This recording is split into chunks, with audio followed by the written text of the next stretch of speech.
Brian, what's the key for so much of the game?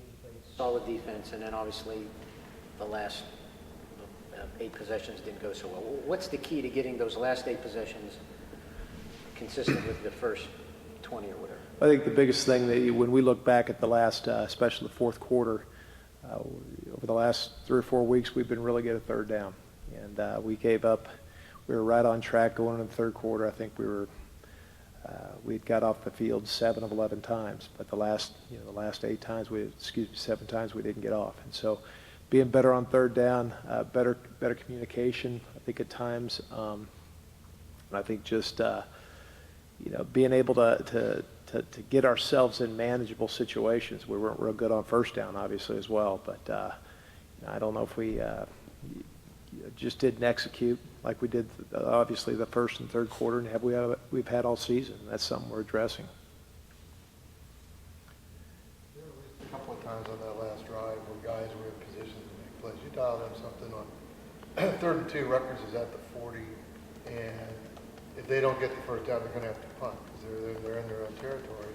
And Marcus Oliver played great all day, had 12 solo tackles, and I think another guy had a chance to get Martin in the backfield, and he ends up getting 4 yards.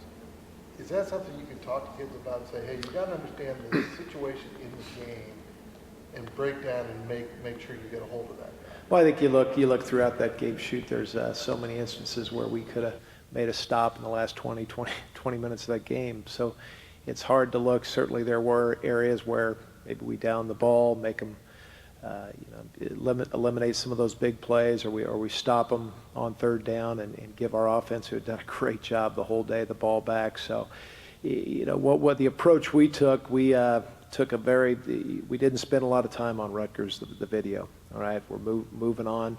Obviously, we've got a very tough opponent this week. We talked about overall lessons learned, what we've done good, and getting back to doing some of those things we've done well, and certainly address some of the areas, whether it's communication, player communication on the field, whether it's, I think maybe we tried to do a little too much against Rutgers from a check standpoint. So we blitzed formations, blitzed some different things that, maybe was a little bit too much at this time. I mean, you're one of the better pass rushes in the league. It didn't seem like it was getting there maybe a lot on Saturday. Michigan State gives up fewer sacks than anybody else in the Big Ten.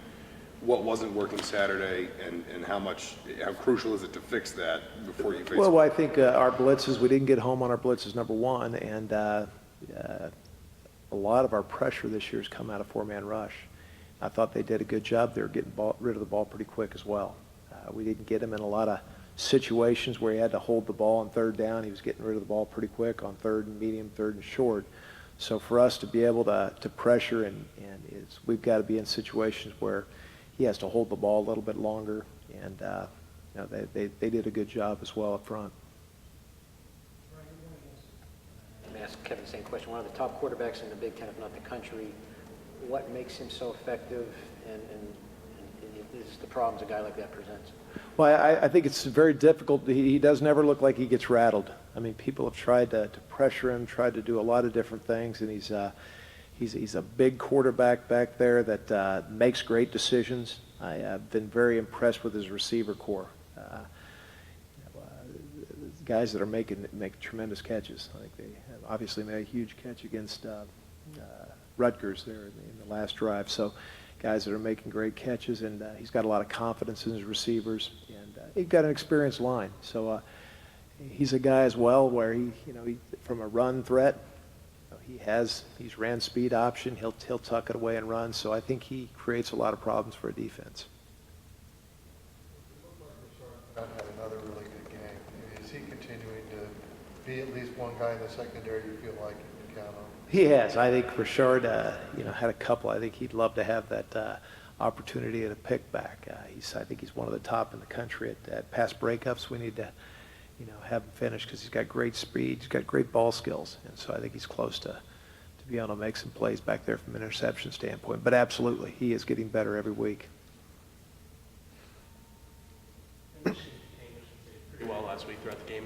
What did you see that Michigan did well that maybe you'll take from that? I think what you've seen, I had not seen Michigan on tape much. I've obviously heard a lot.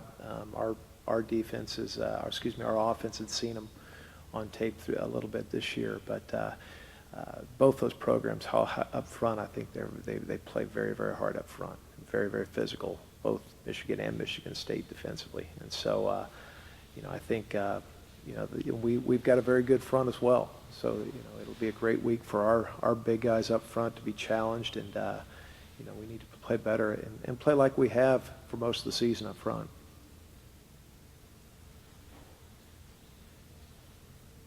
All right, thanks, guys.